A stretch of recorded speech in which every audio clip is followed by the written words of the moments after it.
सितारों को आंखों में महफूज कर लो, सितारों को आंखों में महफूज कर लो, बहुत दूर तक रात ही रात होगी, बहुत दूर तक रात ही रात होगी। मुसाफिर हैं हम भी और मुसाफिर हो तुम भी, फिर किसी ना किसी मोड़ पर ये मुलाकात जरूर होगी। तो नमस्कार, आदाब, सत श्री अकाल, मैं आप सबका स्वागत करता हूँ आप सबके अपने प्यारे यूट्यूब चैनल पे। देखिए, आज का हमारा टॉपिक जो है हिस्ट्री का पहला टॉपिक है। इसमें आपको क्या मिलेगा, देखिए इसमें आप कर सकते हैं जितने भी अपकमिंग एग्जाम आने वाले हैं, और कोई भी, चाहे वो आप यूपीएससी दे रहे हो, PPSC, P triple S B, SSC police, कोई भी एग्जाम दे रहे हो, इनमें से आपको मैं टॉपिक वाइज हिस्ट्री या वो कवर करवाने वाला हूँ। ठीक है, आज का हमारा फर्स्ट टॉपिक है ये invasion of Arab and Turkish in India, Bharat में तुर्कों और अरबों का आगमन। ठीक है, ये हमारा पहला टॉपिक है। और ऐसे ही मैं आपके लिए कंटिन्यूस टॉपिक है जो लेकर आता रहूंगा डेली शाम को रात को 9 बजे। तो आप सबको मेरे साथ जुड़ना है रात को 9 बजे डेली बेसिस पे। ठीक है, स्टार्ट करते हैं। आप मुझे इंस्टाग्राम पर फॉलो कर सकते हैं। अगर आपका कोई भी किसी भी प्रकार का डाउट है, इंस्टाग्राम पर मुझे फॉलो कर सकते हैं, ये मेरी आईडी। और टेलीग्राम चैनल ज्वाइन कर सकते हो आपने, अगर इस चैनल पे कंटेंट वाइज पीडीएफ लेने हैं, अगर आपने अनदर कोई जानकारी लेनी है, ठीक है, तो आप टेलीग्राम चैनल को भी ज्वाइन कर सकते हैं। ठीक है, तो चलिए हम स्टार्ट करते हैं अपनी प्यारी प्यारी सेशन, प्यारी प्यारी क्लास को स्टार्ट करते हैं। ठीक है, देखिए भारत में बहुत सारे लोगों ने, इंडिया में क्या था, इंडिया में बहुत सारे लोगों ने हमले करने स्टार्ट कर दिए थे। हमले करने स्टार्ट क्यों कर दिए थे? क्योंकि भारत को उस समय बोला जाता सोने की चिड़िया बोला जाता, सोने की चिड़ी बोला जाता था भारत को। भारत में होता क्या था, भारत में पूरे लोग आते थे इंडिया से पैसा लेकर, पैसा उठाकर बाहर अपने देश फॉरेन में चले जाते थे। तो ये सब कौन थे? तो ध्यान रखना है, सब पहले पहले मुस्लिम आए, फिर अंग्रेजों ने लूटा, बाद में बहुत सारे हमलावरों ने लूटा, मुगलों ने लूटा। मैं कहता हूँ कि बहुत सारे ऐसे लोग थे जिन्होंने भारत को लूटा। वैसे ही हिस्ट्री टॉपिक वाइज स्टार्ट करते हैं। हमारे इंडिया में 3 ऐसे हमलावर आए थे जिन्होंने भारत को लूटा ही नहीं बल्कि इन पर राज भी किया, राज करने की कोशिश भी की। यहाँ के जो लोग थे उनको इन्होंने पीड़ित किया। ठीक है, तो स्टार्ट करते हैं। देखिए, ये 3 मुस्लिम इन्वेडर थे। मुस्लिम इन्वेडर का मतलब कि ये मुस्लिम हमलावर थे। लेकिन उससे पहले आपसे बात करते हैं कि प्रॉफिट मोहम्मद के बारे में बात करते हैं। मोहम्मद साहब जो थे, इन्होंने क्या करा था, इस्लाम की उत्पत्ति। देखिए, जैसे सिख धर्म की जो स्थापना गुरु नानक देव जी ने करी थी, वैसे ही प्रॉफिट मोहम्मद साहब ने क्या करा था, फाउंडर इस्लाम को फाउंड किया था। तो प्रॉफिट मोहम्मद साहब का जन्म 570 एडी में हुआ था, और ये इनका टाइम पीरियड था 632 एडी तक। ये बात आपको ध्यान रखनी है। इनको क्या बोला जाता है, तो ध्यान रखना है, प्रॉफिट मोहम्मद साहब को बोला जाता है फाउंडर ऑफ इस्लाम बोला जाता है। फाउंडर ऑफ इस्लाम किनको बोला जाता है? प्रॉफिट मोहम्मद साहब को। इनका जन्म 570 से 71 एडी में हुआ था। और कहाँ पे हुआ था, ये ध्यान रखना है, मक्का में हुआ था। इनका जन्म हुआ कहाँ पे था? मक्का में हुआ था। और दूसरी बात करते हैं, ये कौन सी फैमिली में बिलोंग करते थे? तो क्वारिश फैमिली से ये बिलोंग करते थे। क्वारिश फैमिली, आपको ये भी ध्यान रखना है। देखिए, उसके बाद है ये, इन्होंने अपनी जो यात्रा शुरू की। इन्होंने सबसे पहले 622 एडी में मोहम्मद जो साहब से ये मदीना गए थे। मक्का से कहाँ गए थे? मदीना। और मक्का से मदीना गए थे। और इस जो इवेंट हुआ था, इसको बोला जाता है हिजर बोला जाता है। और हिजर क्या है? हिजर ध्यान रखना है, ये एक इस्लामिक कैलेंडर है। जैसे जैसे भारत का जो ऑफिशियल कैलेंडर है, उसको क्या बोला जाता है? उसको बोला जाता है साक संवत। उसको क्या बोला जाता है? साक संवत बोला जाता है। तो ध्यान रखना है, हिजरी संवत क्या है? जो मुसलमानों के हिसाब से जो उनका ऑफिशियल कैलेंडर है, उसको हिजरी संवत बोला जाता है। तो ध्यान रखना है, हिजरी कैलेंडर की शुरुआत कब हुई थी? 622 एडी में। किन्होंने करी थी? प्रॉफिट मोहम्मद साहब ने करी थी। ये बात इंपॉर्टेंट, बात को ध्यान रखनी है। ठीक है, नेक्स्ट चलते हैं। और उसके बाद 630 एडी में ये रिटर्न वापस आ गए थे मक्का में। और इन्होंने क्या कहा था, इन्होंने बाद में इस्लाम को बढ़ाना शुरू कर दिया था। ये भी बात आपको ध्यान रखनी है। और इनकी मौत हो गई थी 632 एडी में। और यहाँ पे इनको प्रोपोगेशन करना स्टार्ट किया, इनकी पूजा वगैरह ये सब करना, इनको मानना स्टार्ट कर दिया था। एक हिसाब से गुरु की पदवी दे दी गई थी। ठीक है, तो ये सभी इंपॉर्टेंट पॉइंट है, आपको प्रॉफिट मोहम्मद साहब से जो है रिलेटेड याद रखनी है। ठीक है, चलते हैं नेक्स्ट क्वेश्चन। ये सभी कंटेंट आपके लिए हिंदी में है। आप चाहिए तो इसका स्क्रीनशॉट ले सकते हो। आपको किसी भी कोचिंग सेंटर वगैरह में जाने की जरूरत नहीं है। ठीक है, आपको किसी भी कोचिंग सेंटर में फालतू पैसा देने की जरूरत नहीं है। समझ आई बात? अगर आपको ऑफलाइन बैच के बारे में क्वेरीज जाननी है तो मेरे ऊपर दिए नंबर पर आप लिंक कर सकते हो। वैसे ये जो क्लासेस हैं आपके लिए इनफ है, इनमें से किसी भी स्टेट गवर्नमेंट का एग्जाम बाहर निकल के नहीं आएगा, ठीक है। ये सभी आपको इंपॉर्टेंट फैक्चुअल पॉइंट ध्यान रखना है। चलते हैं, स्टार्ट करते हैं। Invasion of Arab and Turkish in India. Bharat में अरबों और तुर्किश का आगमन, ये सबसे पहले मोस्ट इंपॉर्टेंट पॉइंट ध्यान रखने हैं। भारत में क्या था, अरब और इन्वेजन ने क्या करा था, अरब ने हमला करा था।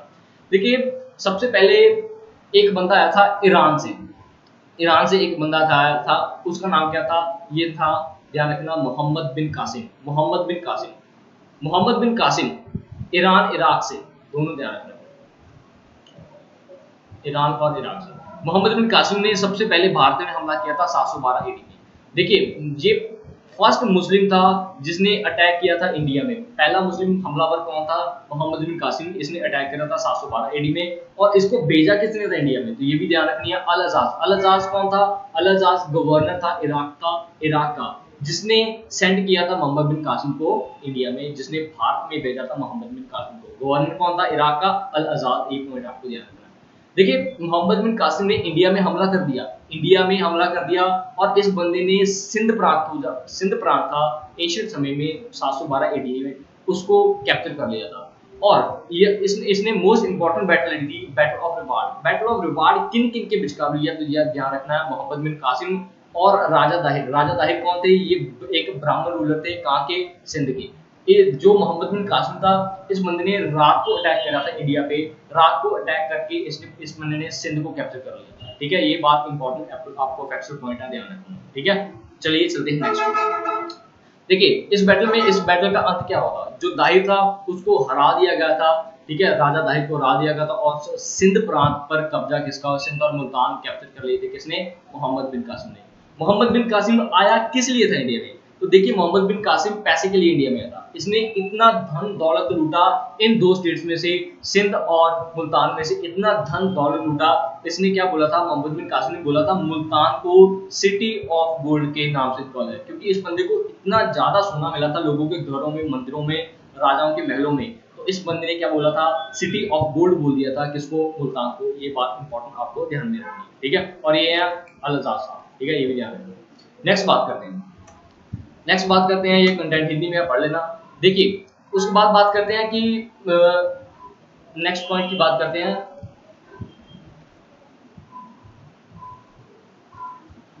एडमिनिस्ट्रेशन कैसा था। एडमिनिस्ट्रेशन किसका, मोहम्मद बिन कासिम का। देखिए, मोहम्मद बिन कासिम ने एक बार अटैक किया 712 एडी में, कहाँ पे किया था, सिंध में, ठीक है। ये देखिए, ये आपको मैप के जरिए मैं समझाने की कोशिश करता हूँ। देखिए, ये सिंध प्रांत है, ठीक है, ये सिंध प्रांत है, सिंध प्रांत का ये नक्शा है। उस समय यहाँ पे एक एरिया होता था श्रीलंका, ठीक है, श्रीलंका, लंका बोलते थे। लंका से क्या होता था, मोतियों का ट्रक भर के ना, मोतियों का जो शिप होता था, मोतियों का शिप भर के वो कहाँ पे जाता था, इराक में जाता था, ठीक है, इराक में जाता था। और एक दिन क्या होता है, मोतियों का जो जहाज था, मोतियों का जहाज, वो इराक ना पहुंच के यहाँ पे एक छोटी सी जनजाति थी, उन्होंने लूट लिया था। लेकिन जो अल अजाज था, अल अजाज को लगा कि ये जो कारनामा किया है, किसने किया, सिंध का राजा दाहिर ने किया है, ये सारा कारनामा सिंध का दाहिर ने किया। तो इसी वजह से इन दोनों के बीच अल अजाज और, ध्यान रखना, अल अजाज और राजा दाहिर के विचकार जो भी बातचीत हुई, कन्वर्सेशन हुई थी, ये सभी इन हमला करने का कारण 712 एडी में ये इंपॉर्टेंट कारण था। ये जहाज जिसको लूटा तो एक जनजाति ने था, बट इसका इल्जाम किसके ऊपर आ रहा था, राजा दाहिर के ऊपर आ रहा था, ठीक है। इस वजह से ये इस बंदे ने हमला किया था, पहला हमला। और देखिए, इस बंदे ने हमला किया था, मोहम्मद बिन कासिम ने हमला किया था, कहाँ पे, नॉर्थ में हमला किया था, नॉर्थ में हमला किया था। और नॉर्थ में क्या करता, इसने इस्लाम धर्म को फैलाया था। बट इससे पहले ध्यान रखना है, but Islam was first introduce, इस्लाम को सबसे पहले इंट्रोड्यूस किया था किसने, मलिक इब्न दिनार ने। मलिक इब्न दिनार ने इस्लाम को इंट्रोड्यूस कहाँ पे किया था, केरला में सबसे पहले इंट्रोड्यूस कर दिया था, ठीक है। ये बात मोस्ट इंपॉर्टेंट फैक्चुअल पॉइंट है, आपको ध्यान रखना है, ठीक है, स्टार मार्क कर रहा हूँ। नेक्स्ट बात करते हैं। देखिए, मोहम्मद बिन कासिम में आते एक जजिया नाम का टैक्स इंपोज कर दिया था। जजिया टैक्स क्या था, तो ध्यान रखना, ये गैर मुसलमानों पर लिया जाता है। जजिया क्या था, एक गैर मुसलमान, जो मुसलमान नहीं है, उनके ऊपर ये टैक्स लगाया जाता था। इस बंदे ने ब्राह्मण और बच्चों को छोड़ दिया था, ठीक है, ब्राह्मण बच्चों को और वुमेन्स को छोड़ दिया था, और बाकी जितने भी लोग थे उन सभी पर इस बंदे ने क्या करा था, मोहम्मद बिन कासिम ने जजिया टैक्स इम्पोज कर दिया था। ये पहला ऐसा हमलावर था जिसने जजिया टैक्स इम्पोज किया था। ये मोस्ट इंपॉर्टेंट क्वेश्चन है आज का, ठीक है। सबसे पहले जजिया इम्पोज करने वाला कौन था, तो याद रखना आपको मोहम्मद बिन कासिम। इसने 712 एडी में एक बार अटैक किया है, उसके बाद इसने दोबारा कभी भी इंडिया पे अटैक नहीं किया है। और ये इतना धन दौलत लूट के लेके गया था ना कि इसकी 7 पुश्तें बैठकर राज कर रही थी, ठीक है। इतना धन दौलत इसने लूट के लिया था, इसलिए तो उसने बोला था सिटी ऑफ गोल्ड मुल्तान, ठीक है। चलिए चलते हैं नेक्स्ट क्वेश्चन। और उसके बाद बात करते हैं कि एंड कब हुआ था, कैसे हुआ था। जो मोहम्मद बिन कासिम था, मोहम्मद बिन कासिम, इसका एंड कैसे था। देखिए मोहम्मद बिन कासिम, देखिए कैलिफ क्यों था। जैसे अल अज़ाज़ था, अल अज़ाज़ था एक गवर्नर जो, उसके बाद जो, देखिए कैलिफ क्या होता है, कैलिफ जैसे हमारे गुरु सिखों में क्या होता है, जो गुरु होते हैं ना, गुरु को सबसे बड़ा दर्जा दिया जाता है। वैसे मुसलमानों में क्या होता है, जो खलीफा होता है उसको कैलिफ बोलते हैं। कैलिफ सबसे बड़ी पोस्ट होती है मुसलमानों में, ठीक है। वैसे जो कैलिफ वाले थे उनको सक्सीड किया कर दिया था किन्होंने, कैलिफ सुलेमान। और जो कैलिफ सुलेमान थे ये बहुत बड़े एनिमी थे, बहुत बड़े दुश्मन थे किसके, अल अज़ाज़ के। और ध्यान रखना है अल अज़ाज़ कौन था, गवर्नर ऑफ राका, जिस बंदे ने मोहम्मद बिन कासिम को भारत में भेजा था। और ये मोहम्मद बिन कासिम कौन था, तो ध्यान रखना ये सन इन लॉ था अल अज़ाज़ का सन इन लॉ था। तो इसके बाद क्या हुआ, जो मोहम्मद बिन कैलिफ सुलेमान था, कैलिफ सुलेमान ने क्या करा था, सन इन लॉ ऑफ अल अज़ाज़, जिसको बोलते हैं हम मोहम्मद बिन कासिम। मोहम्मद बिन कासिम को क्या करता, एक ऊंट की खाल में, ध्यान रखना, एक ऊंट की खाल में भरवा के ना इसको जिंदा गड़वा दिया था, ठीक है। ऐसे अंत हुआ था इस बंदे का, ठीक है। ये भी बात आपको ध्यान रखनी है, ठीक है। ये सभी बाकी इंपॉर्टेंट पॉइंट ध्यान रखने हैं। इसके समय क्या होता, मोर ईयर 150 सालों तक क्या होता, सिंध और मुल्तान भी कंटिन्यू पार्ट रहे थे किसका, कैलिफ एम्पायर का। कैलिफ एम्पायर तक का पूरे 150 साल तक पार्ट रहे थे, ठीक है। और बात करते हैं कि इसके समय में art and administration, astronomy, music, painting, medicine, ये सभी जो चीजें आई थी ये सभी कौन लेके आए थे भारत में, अरब। किससे पहले, उसके बाद ये सारी बात चीजें थी जो ये यूरोप अंग्रेज थे वो लेके आए थे। अंग्रेजों से पहले कौन लेके आया था, तो ध्यान रखना अरब सबसे पहले ये भारत में लाए, ठीक है। ये सभी इंपॉर्टेंट पॉइंट आपको ध्यान में रखने हैं। ये आपके लिए कंटेंट है हिंदी में, ठीक है। चलते हैं नेक्स्ट बात करते हैं तुर्किश इन्वेजन ऑफ इंडिया। देखिए अभी हमने अर्ब देखे थे, अर्ब में सबसे पहले इराक से एक बंदा आया था मोहम्मद बिन कासिम। अब तुर्किश देखते हैं। देखिए बात करते हैं सुबुक्तगिन की। सुबुक्तगिन कौन था, देखिए सुबुक्तगिन ने इंडिया में हमला किया 986 से 997 एडी तक, ठीक है। और ये कौन था, the ruler of Khurasan of Ghazni. Ghazni का क्या था, ये रूलर था। सुबुक्तगिन कौन था, गजनी का रूलर था, ठीक है। और इस बंदे ने इंडिया पे हमला किया था 786 से 987 एडी, ठीक है। और इस बंदे का आमना सामना किससे हुआ था, इस बंदे का आमना सामना हुआ था किंग जयपाल। किंग जयपाल कौन थे, तो ध्यान रखना है जो किंग जयपाल थे, किंग जयपाल के साथ इन्होंने फाइट करी थी। फाइट करने के नौबत ही नहीं आई थी। इनका क्या था, जो जयपाल थे, जो किंग जयपाल थे, इन्होंने बहुत बड़ी आर्मी देखी किसकी, सुबुक्तगिन की। ये डर गए, इन्होंने डर के मारे क्या किया था, इन्होंने डर के मारे जो सुबुक्तगिन का उसको ऑफर दे दी थी, क्या उसको बहुत सारा पैसा दे दिया था, हाथी दे दिए थे, बहुत सारे केले दे दिए थे, बहुत सारे स्लेव दे दिए थे। जिसके बाद क्या था, सुबुक्तगिन एक बार चुप हो गया था। इस बंदे ने जयपाल से साथ कोई भी लड़ाई झगड़ा नहीं किया था। लेटर बाद में क्या हुआ, बाद में जो किंग जयपाल था उसने अपने प्रॉमिस को तोड़ दिया था और रिफ्यूज कर दिया था कि मैं अब तुम्हारे हाथ में कुछ भी नहीं दूंगा। ठन गोपाल खाली हो गया था, क्या, ठीक है। ये उस बंदे ने, किंग जयपाल था, जो उसने अपनी जो ट्रीटी थी, जो संधि हुई थी उन दोनों के विचकार, उसको तोड़ दिया था। लेकिन अगली बार, तो ध्यान रखना है अगली बार क्या होता है। ये आपको ये कंटेंट हिंदी में भी है, ठीक है। ये सभी आप देख सकते हो, क्लियर। चलते हैं नेक्स्ट।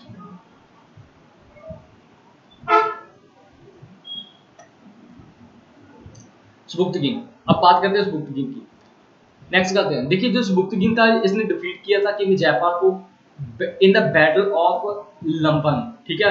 बैटल ऑफ लंबन में डिफीट कर दिया था। बाद में क्या था, जिसकी मौत हो गई थी, सुबुक्तगिन की मौत हो गई थी 1997 में। जो सुबुक्तगिन था उसको आगे सक्सीड की इसने किया था गजनी का एक कौन था, महमूद ऑफ गजनी। महमूद गजनी जो बना था इसका सक्सेसर बना था महमूद गजनवी, तो इसका ठीक है महमूद गजनवी इनका सक्सेसर बना था बुक का, ठीक है। इन द 8th और 19th सेंचुरीज ये पूरा का पूरा एरिया वाक्य अपने को देखने को मिलता है, ठीक है। नेक्स्ट बात करते हैं बुद्धविज्ञान के समय में इंडिया में इफेक्ट क्या था। तो सबसे पहले आया था ब्रह्म सिद्धांत। ब्रह्म सिद्धांत क्या था, तो देखते हैं। जो ब्रह्म सिद्धांत था ये संस्कृत वर्ग था, जिसको लिखा किसने गया लिखा था ब्रह्मगुप्ता ने। तो ध्यान रखना है ब्रह्म सिद्धांत लिखा किसने था, ब्रह्मगुप्ता ने। इसको ट्रांसलेट किया गया था कहाँ पे, किसमें, अरेबिक भाषा में इसको ट्रांसलेट किया गया था, ठीक है। और इसमें फेमस इंडियन साइंटिस्ट थे जो उनका नाम था, ये कैसे कैसे इनका नाम था, तो ध्यान रखना है सिनबाद, भाला, मानका, ये 3 जो फेमस साइंटिस्ट थे इनका नाम हमें देखने को मिलता है, ठीक है। और इसी के समय क्या होता है, एक हॉस्पिटल जो बगदाद में खुला था, Dhana was appointed as the chief medical officer, जिसमें धना को चीफ मेडिकल ऑफिसर में अपॉइंट किया गया, ठीक है। नेक्स्ट इन्वेंटर की बात कर देते हैं। नेक्स्ट इन्वेंटर कौन है, देखिए दूसरा इन्वेंटर आया है, पहले था मोहम्मद बिन कासिम, दूसरा इन्वेंटर आया है, दूसरा मोस्ट इंपॉर्टेंट इन्वेंटर आया ये है महमूद ऑफ गजनी।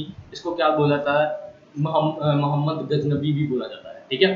जो मोहम्मद गजनबी था ये अफगानिस्तान में रूल करता था, बट ओरिजिनली ये क्या था, तुर्क था, ठीक है। और ये कौन सी फैमिली से बिलोंग करता था, ये गामिनी फैमिली से बिलोंग करता था, ठीक है। और इसने 1000 एडी में महमूद गजनवी ने भारत में इंडिया में इन्वेड किया था, सबसे पहले हमला इसने एक कहां पे किया था, भारत में आया कब था, 1000 में, ठीक है। तो ध्यान रखना इसने पूरे इंडिया में अटैक किए, ओनली फॉर किस लिए, धन दौलत के लिए। इसको चाहिए था पैसा, पैसे से क्या करना था। देखिए जो अफगानिस्तान की जगह है पहले से भी अभी भी इसका क्या हाल है, पूरी बंजर है, सस्ता है, कुछ भी नहीं है यहाँ, ठीक है। तो ध्यान रखना ये किस लिए आते थे इंडिया में आते थे धन दौलत के लिए, धन दौलत को लेकर इंडिया से वापस किया अपने राजबाट में जाके पूरे ऐसे आराम से जिंदगी जीते थे, ठीक है। वैसी बात करते हैं, अटैक किया था इसने वेल्थ के लिए, और इसने 17 बार अटैक किए थे। ध्यान रखना कितने बार अटैक किए थे, 17 बार, ठीक है। 1001 से लेके 1027 तक 17 बार हमले किए थे। और इसने जो फर्स्ट अटैक था, ध्यान रखना फर्स्ट अटैक था इसने 1001 में अगेंस्ट किंग जयपाला के खिलाफ किया था, अगेंस्ट किंग जयपाला के खिलाफ किया था। 1001 एडी में इस बंदे ने सबसे पहला अटैक करा था, और 1000 में सबसे पहले बाद में आया था, ठीक है। ये सभी इंपॉर्टेंट बात है। और इसने मोस्ट इंपॉर्टेंट अटैक कौन से हैं, तो ध्यान रखने मोस्ट इंपॉर्टेंट अटैक करते हैं। सबसे पहला अटैक किंग जयपाला के खिलाफ होता, जो हिंदू शाही वंश बिलोंग करता था। फतेह दाऊद मुल्तान का था, आनंद पाला नागरकोट का था, और चंडेला किंगडम के खिलाफ मथुरा में अटैक किया था। कन्नौज और ग्वालियर पे अटैक किए थे। मोस्ट इंपॉर्टेंट सबसे जो पूछे जाने वाला पेपर है, देखिए इसने सोमनाथ टेम्पल पर अटैक किया था 1025 एडी में, जो इसका भारत में कौन सा था, 60th अटैक था, 16वां अटैक था। देखिए सोमनाथ जो टेम्पल था इसकी लोकेशन की बात करते हैं। देखिए जो सोमनाथ टेम्पल अटैक था इसकी लोकेशन की बात करती है, तो ये यहाँ पे लोकेशन है इसकी, ये देखिए ये समुद्र दिख रहा होगा आपको, समुद्र दिख रहा है ना। उस समय क्या था, इस बंदे ने अटैक किया सोमनाथ मंदिर पे, ऐसे इसको इतना धन दौलत मिला था, इस मंदिर पे इतना धन दौलत मिला था, इसने अपने जैसे ये देखो ये भेड़ बकरियां जितने भी घोड़े ऊँट लेके आया था, जो सभी इसने पैसे के लिए सोने चांदी के लिए बनते। बट यहाँ पे इसको ना एक कम्युनिटी मिल गई थी, इसका नाम था जाट ट्राइब। जाट क्या थी, एक ट्राइब थी, जनजाति थी। जाट ट्राइब ने देखा कि मंदिर को कोई क्षति पहुंचाकर जा रहा है, नुकसान पहुंचाकर जा रहा है, तो जाट ट्राइब ने क्या करा, मोहम्मद गजनबी को इसके अटैक में 16वें अटैक पर यहीं पे रोक लिया था। और जितना भी सोना ये लूटते लेके जा रहा था उसमें उन्होंने सभी सोना क्या करता था, डंप कर दिया था अरेबियन सी में, ठीक है। अरब सागर में पूरा का पूरा समुद्र में जो सोना था उसको डंप कर दिया था पूरा का पूरा। बाद में क्या था, ये 16वां अटैक था, और इसको इतनी धुलाई करके भेजा गया था ना जाट ट्राइब के, इसने हरा दिया था। जाट ट्राइब ने क्या करा था, मोहम्मद गजनबी को हरा दिया था। मोहम्मद गजनबी ने ये बात पूरे दिल पे ले ली थी यार, कि मैंने 16 बार अटैक कर दिए, 15 बार, मेरे को एक भी बार कोई बंदा हरा नहीं पाया इंडिया में, एक कबीले से हार गया मैं, एक जनजाति से हार गया। ये बात इसको बहुत दुखी पहुंची। तो इसके बाद क्या हुआ, इसके बाद इस बंदे ने क्या करा था, एक बार फिर से अटैक किया। कब अटैक किया, लास्ट अटैक था इसका 1027 एडी में। 1027 एडी में इसका अटैक था, ये 17th अटैक। किसके खिलाफ था, अगेंस्ट जाट कम्युनिटी के खिलाफ इसने अटैक करा, ठीक है। जाट कम्युनिटी के खिलाफ क्यों अटैक करा था, क्योंकि इसको अपनी जो हार हुई थी 1025 में उसका बदला लेना था। उसके बाद फिर जब इस बंदे ने जाट कम्युनिटी पे हमला किया, जाट कम्युनिटी यहाँ पर फिर से दोबारा से जीत गई। जिसके बाद क्या हुआ, इसकी इतने अच्छे तरह से खातिरदारी की गई, धुलाई की गई, उसको बोला गया कि बाद में ये मंजे से भी उठने ना पाए, ठीक है, बेड में लेटा रहा सारी उम्र, ठीक है। उसके बाद 1030 में इसकी बाद में मौत हुई, ठीक है।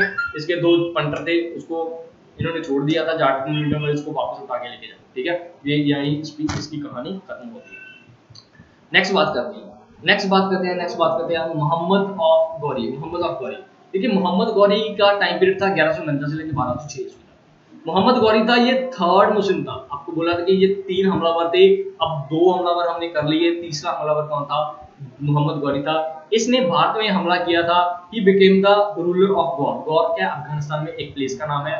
गौर, मोहम्मद इसका नाम था, गौर का राजा था, इसलिए इसको बाद में मोहम्मद गौरी के नाम से जाना गया था, ठीक है। और इसने फर्स्ट हमला किया था 1176 एडी में, कहाँ? अगेंस्ट मुल्तान पे सबसे पहले इस बंदे ने हमला किया था। और 1182 ईस्वी में इसने सिंध कैप्चर कर लिया था। पंजाब पर इसने अटैक किया था 1186 में, ठीक है। पंजाब पे जब अटैक किया था इसने बठिंडा का जो किला था, इसको क्या कर लिया था? कैप्चर कर लिया था, ठीक है। ध्यान रखना है, बठिंडा का किला कैप्चर करने वाला जो हमलावर कौन था? तो ये मोहम्मद गौरी था, ठीक है। ये भी बात ध्यान रखनी है। और उसके बाद बात करते हैं मोस्ट इंपॉर्टेंट पॉइंट्स की। देखिए नेक्स्ट पॉइंट की बात करते हैं, जो मोहम्मद गजनबी था, ये इसके समय में ग्रेटेस्ट मुस्लिम रूलर था, जो कहाँ था? एशिया का। अपने समय में ये बहुत बड़ा मुस्लिम रूलर था पूरे एशिया का, ठीक है। और इसके समय दौरान जो फेमस स्कॉलर जिसको बोलते हैं हम, अब पोइट वगैरह बोल देते हैं, इसके फेमस हमें स्कॉलर थे फिरदौसी ने मोस्ट इंपॉर्टेंट बुक लिखी है शाहनामा। फिरदौसी ने मोस्ट इंपॉर्टेंट बुक कौन सी लिखी है? शाहनामा, ठीक है। द बुक ऑफ किंग्स, इसको बुक ऑफ किंग्स के नाम से भी जाना जाता है। और दूसरा राइटर था फिरदौसी ने बुक लिखी है तहकीक बुक लिखी है। और तीसरा राइटर था उत्बी ने कौन सी बुक लिखी है? उत्बी ने, ध्यान रखना है, इसने बुक लिखी है किताब उल यमानी, इसको किताब उल हिंद भी बोला जाता है। ध्यान रखना, इसको किताब उल हिंद भी बोला जाता है, तारीख ए यमानी भी बोला जाता है, ठीक है। दोनों नाम इसके, ठीक है। आखिरी में क्या हुआ? एंड ऑफ गजनी का क्या हुआ? देखिए एंड ऑफ गजनी डिक्लाइन हो गया था 1186 में एडी में। जो मोहम्मद जो गौरी है वो ग्रो अप हो गया था, गौर साम्राज्य जो वो अपने चरम पे पहुंचने वाला था, ठीक है, ग्रो अप होने वाला था। नेक्स्ट बात करते हैं कि इस बंदे ने मोस्ट इंपॉर्टेंट बैटल ली है, बैटल ऑफ त्राइन फर्स्ट। देखिए बैटल ऑफ त्राइन ये 1191 में हुई थी। ये बैटल ऑफ त्राइन फर्स्ट है, ये 1191 में हुई थी। ये किस किन के विचकार हुई थी? तो ध्यान रखना है, किन किन के विचकार हुई थी। ये हुई थी पृथ्वीराज चौहान वर्सेस मोहम्मद गौरी, इन दोनों के बीच ये बैटल हुई थी। देखिए इसमें क्या होता है, he sees the forts of Bathinda. मैंने अभी आपको बताया कि पहला बंदा था जिसने बठिंडा के किले पे कब्जा कर लिया था। इसने बठिंडा के किले पे कब्जा कर लिया था, और जो किसके अंडर आता था? पृथ्वीराज चौहान के। और जिसको बाद में बैटल ऑफ त्राइन के बाद जो ये हुई थी, इसको पृथ्वीराज चौहान ने जीत लिया था। मोहम्मद गौरी इस बैटल में हार गया था, और इसको बाद में रिकैप्चर कर लिया था पृथ्वीराज चौहान ने। मोहम्मद गौरी वाज डिफीटेड, मोहम्मद गौरी हार गया था Prithviraj Chauhan in the battle of Tarain first. तो पृथ्वीराज चौहान जो फर्स्ट बैटल में पृथ्वीराज चौहान ने जो जीत गए थे, ठीक है, एक बात ध्यान रखनी है।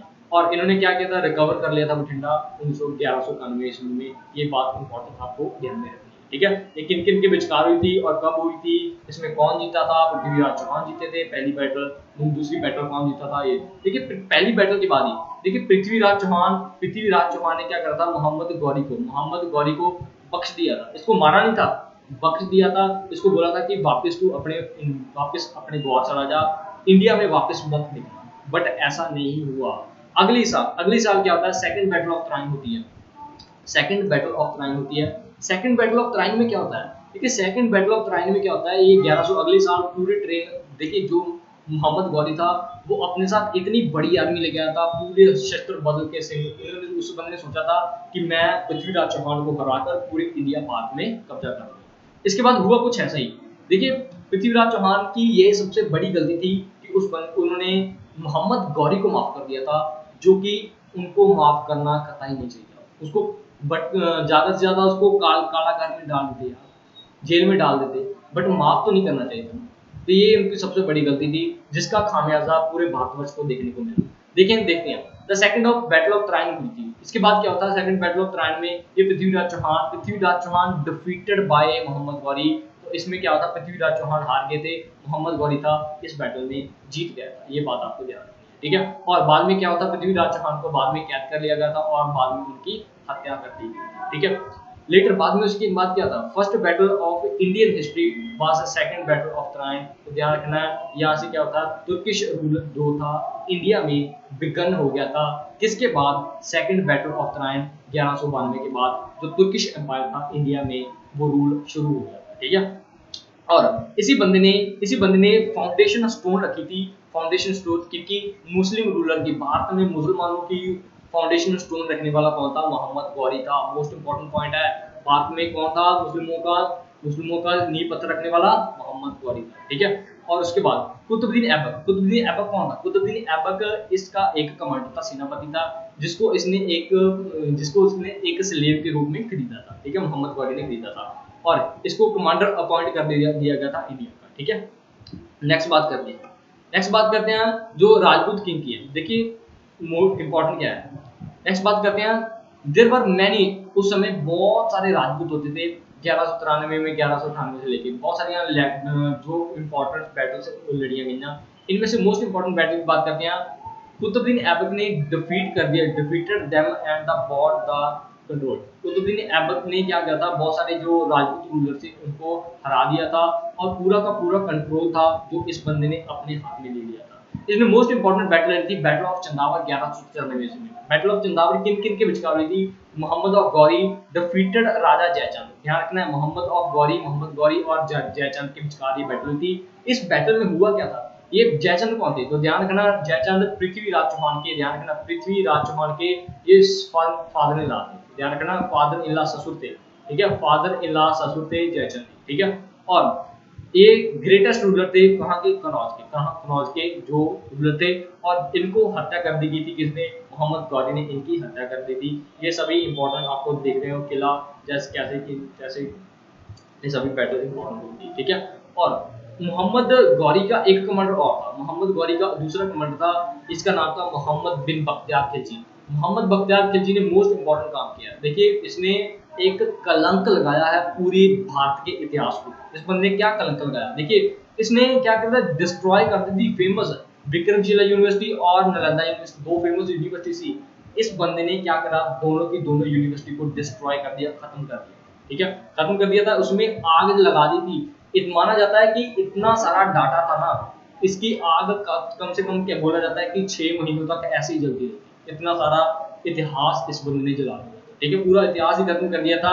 इसने ये सोचा था कि इंडिया का हिंदुइज्म का इतिहास कुछ भी होना चाहिए, ओनली इस्लाम धर्म जो वो उसका प्रोपोगेशन होना चाहिए और इस्लाम के बारे में ज़्यादातर पढ़ाया जाना चाहिए, सभी इसके फैक्ट हैं, ठीक है। और उसके बाद बात करते हैं डेथ ऑफ मोहम्मद गौरी की।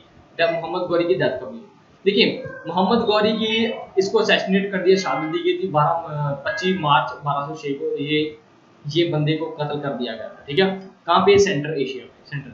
और इसके बाद क्या होता है, इसको बोला जाता है, कंसीडर किया जाता है real founder of Turkish empire in India. Bharat में तुर्किश एम्पायर का रियल फाउंडर किसको बोला जाता है, मोहम्मद गौरी को बोला जाता है, ठीक है। और देन बात करते हैं Prithviraj third, also called the Raipithora by Muslim historians was the king of Rajput Chauhan. तो ध्यान रखना है, पृथ्वीराज जो थर्ड थे जिनको रायपथोरा भी बोला जाता है, वो नेक्स्ट रूलर बने थे कहाँ के, राजपूत चौहान वंश के, ठीक है, चौहान वंश के।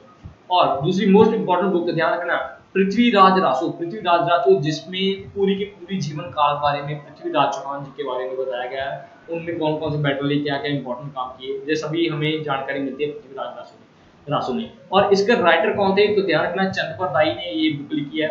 और एक कौन थे, चंद्रपर दाई पृथ्वीराज चौहान की दरबार में एक थे, कोर्ट थे, ठीक है, ये दरबार में एक कवि थे, इन्होंने चंद्रपर दाई ने क्या लिखा, Prithviraj Raso, most important book है, ये लिखी थी। नेक्स्ट बात करते हैं, ठीक है, ये हमारे 3 इन्वेटर हो गए, ये आपको हिंदी में कंटेंट दिया हुआ, ठीक है।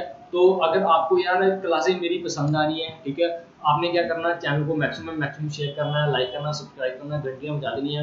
मैं आपके लिए फ्री ऑफ कॉस्ट ऐसे ही सीरीज मोस्ट इंपॉर्टेंट टॉपिक है जिनमें से कई बार आपके क्वेश्चन देखने को मिलती हैं, फुल फ्लैज टॉपिक मैं आपके लिए फ्री ऑफ कॉस्ट लेके आता हूँ, ठीक है। आज हमारी पहली क्लास थी, आगे भी ऐसी क्लासें जो अपकमिंग आती रहेंगी, ठीक है।